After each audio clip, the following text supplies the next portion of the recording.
Well, if you recall, in our last video, we left off at Ricky's Drive-In, basically on the corner of Lapeer and Herbert Drive. I found a photo this week of a Ricky's car hop I thought you might enjoy seeing. And if you also recall, I told you that Herbert Drive butted up against the Woodland Cemetery. And the reason I know this, I used to live on Herbert Drive, and we're going to go down here for a second. I'm sure this will have no historical significance for you, but it may for my great-great-great-grandchild if they ever look at these videos. We'd moved there in the early 1960s, and when we moved there was only about 3 houses on the road, and the road was dirt, and there was no city water, etc. But since then, it turned into quite a nice subdivision. In this photograph here, you can see my wife, Nancy, and my daughter, Sue, and my oldest son, Scott, standing by the hole that was dug for our home. That's where our basement would be. And this is what the house looked like when it was finished. This was a great place for our kids to grow up. We had 4 children, and they all played back in the woods in the ravine that was between the cemetery and our backyard. And of course, lots of soakers from the kids playing in the creek.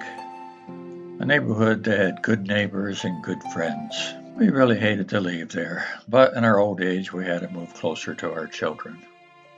And today, looking at Google Street Maps, it looks like this, which is pretty much the same.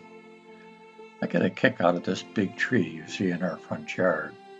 When we planted that tree, it was only about 8 inches high, and we used it for third base when the kids and I would play ball. And for a couple of years, it really didn't grow. Oh boy, look at it now.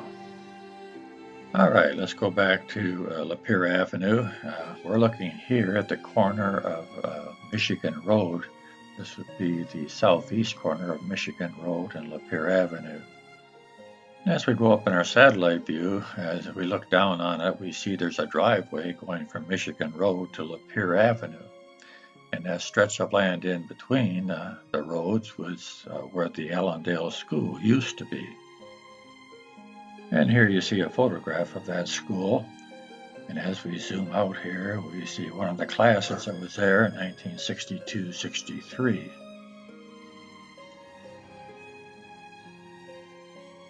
And here we see a news article showing that school being torn down. We'll scroll down here and I'll let you read this article at your leisure. Here's an interesting tidbit, I think. My neighbor that lived right next to us had a hand in the demolition of this school.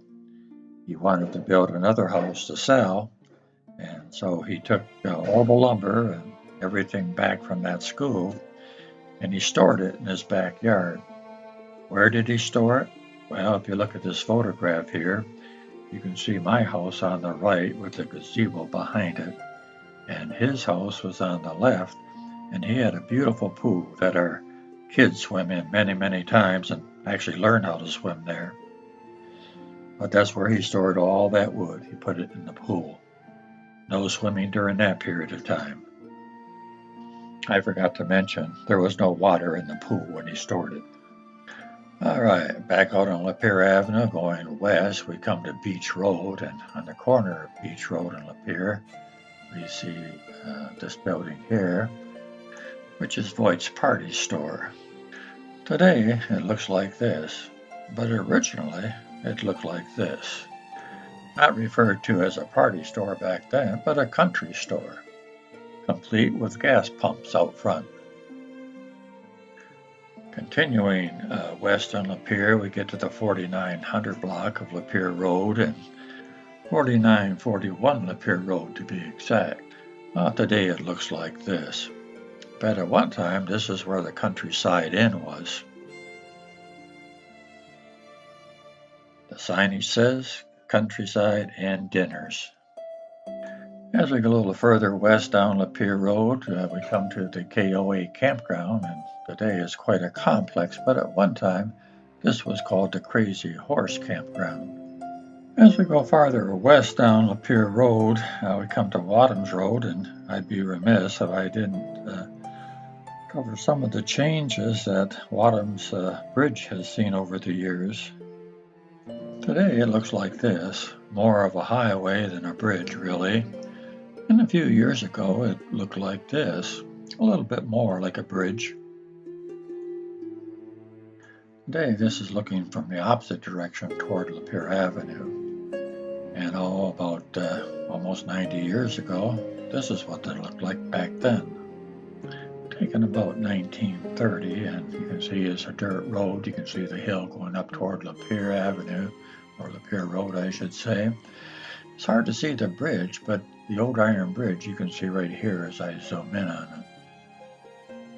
This looks like the actual photograph, although it looks like it may have been taken in a frame because there's a lot of glare there on that bottom left-hand corner. But you can see some of the things a little easier now. This bridge was there a long time before 1930. In this photograph here, you can see a farm steam engine making its way across the Wadham Bridge, and this was in 1915. Let's zoom in and take a little closer peek at this machine. Pretty interesting. And here we can see what looks like a father standing there with his son at the foot of the bridge. Flooding has always been a problem in this neck of the woods, as you can see from these next couple of pictures. And here we see a couple of pictures taken in the 1940s that was in the Times Herald. I'll zoom in here so you can look a little closer at them.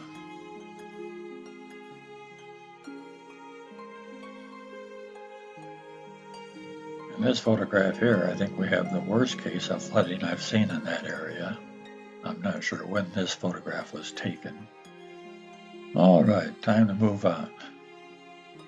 Going a little further west on Lapeer Road, on the same side of the road we see where at one time was Robin's Motel. That's what it looked like at that time with a postcard, and here's another postcard a little bit later taken. You see it's a little bit different.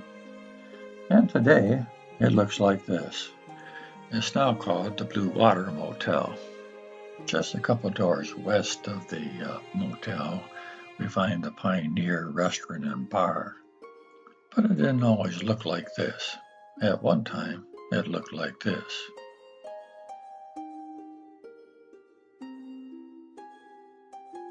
And at one time, it looked like this. This photo was taken in the 1960s. It shows the inside of the Pioneer on the bottom, and at the top you see the outside. You can see there have been some changes to the exterior, especially in the signage. And as we scroll over to the left, it appears that they have a sheltered drive-in service to serve folks as well in their car. And in this photograph, you can see that they had a Dairy Delight just to the west of the restaurant. At some point, they may have been closed during those renovations, because here you can see a little tag that was in the paper announcing the reopening of the Elliott's Pioneer Restaurant and Bar. Between the Pioneer Restaurant and the Blue Water Motel, you see a couple driveways here. And these driveways today goes back to some, I believe, condos or apartments. And today you can see by the signage it says Black Forest. But at one time this was the Black Forest ski area. And you can see from this advertisement that this is the grand opening. And you can see also that they had 4 slopes, one being a beginner's slope. As I was researching Black Forest, I was impressed by the advertising that they did. They did some really neat things with their advertising specials and freebies, and here they give a lifetime membership as a first prize and season passes for second and third. And we'll look at a few of these advertisements. I got about 4 or 5 you can take a gander at. This one showing free ski lessons during our dollar nights. So not only free ski lessons, but also $1, not bad. And here the price went up to $2. And here we have a 50% off. And another continuation of dollar night. And if skiing wasn't enough, how about dancing? The grand opening of the swamp. Notice they also have specials down below with free admission, varsity girl softball players and varsity girls track runners. Always something going on special. And here's another ad for the swamp. Here's a pleasant photograph of where the runs would have been. And you can see the Black River in the distance there. Here you can see that the Black Forest runs were featured on the Blue Water Outdoor cover. Skiing, there's always snow at Black Forest, and I'm assuming by that they mean from the snow machines producing the man-made snow. Here you see a young fellow coming up the tow line, hanging on for dear life. And I'll scroll over here so you can read this article at your leisure.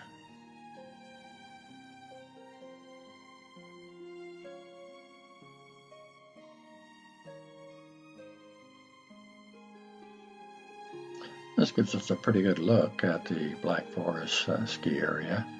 And as you read down here below, it says just the fact that you're moving at a fast speed. When you fall, something has to give. And I think that's what we're seeing in this photograph here, which is in this newspaper article here.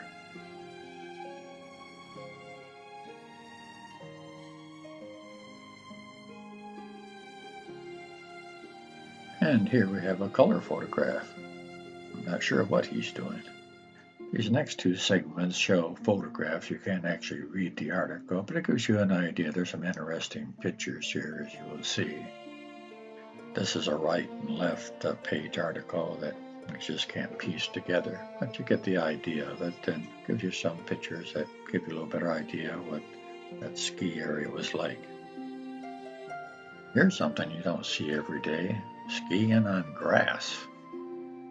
And since we don't see it every day, I'll zoom in here so you can read about it.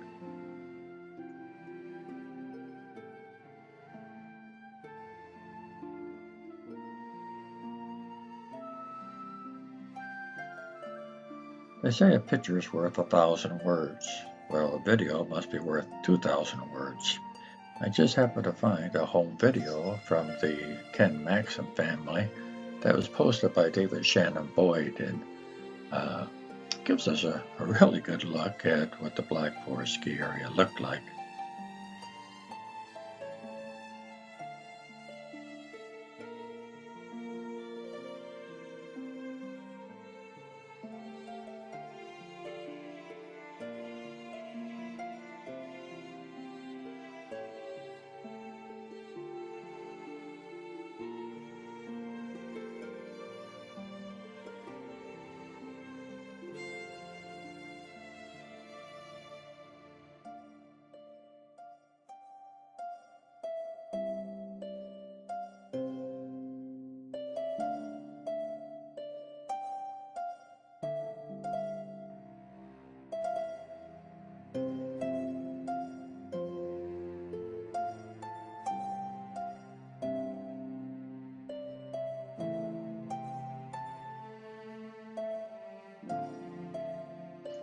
All good things have to come to an end. I'm not sure when they went out of business, but here you can see the advertisement for the liquidation sale. And everything must go, including the snowmaking equipment, the ropes, the lights, the light poles, the tow motors, everything. It's probably a sad day for the skiers in this area. Today, looking down from the satellite view, where you see the 5600 Lapeer, that's the Pioneer Restaurant. Then as you go up closer to Black River, you can see what used to be the ski lodge. You see different buildings there now. Now, I've never been to this lodge. As a matter of fact, I've never been skiing. I value my limbs way too much.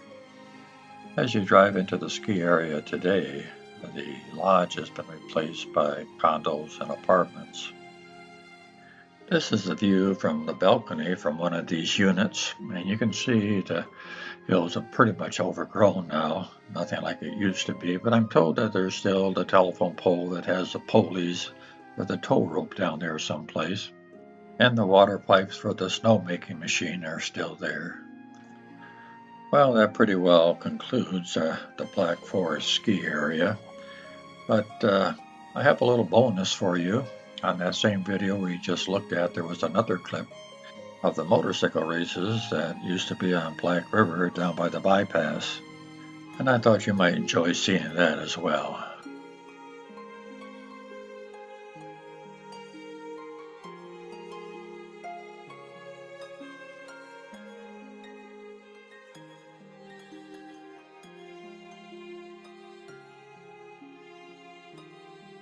All this came to you at no extra charge. Since we've been talking about skiing, there's something else I'd like to show you, and we'd have to go back to the 1000 block of Lapeer Avenue to see it. I didn't have a photo of it at the time, but I do now. The ski hut used to sit on the southwest corner of 10th and Lapeer, and I thought you might like seeing it again. All right, back to where we were, just beyond the Pioneer restaurant. There used to be the Black River Motel. I say used to be, I should say that's where the Black River Motel is, because it's still there today. And if you look up in the right-hand upper corner, you'll see the signage for the Black River Motel, and that sign is still there today. Because of the trees, you can't really see the motel today, but you can certainly see the sign is still there. Well, we've gone as far west that we're going to go further than I had planned, but there's so much good stuff out this way. But join me in my next video, and we'll get back to 24th Street in Lapeer, and we'll head south down 24th and see what there is there. This will be the last leg, geographically, of our video series.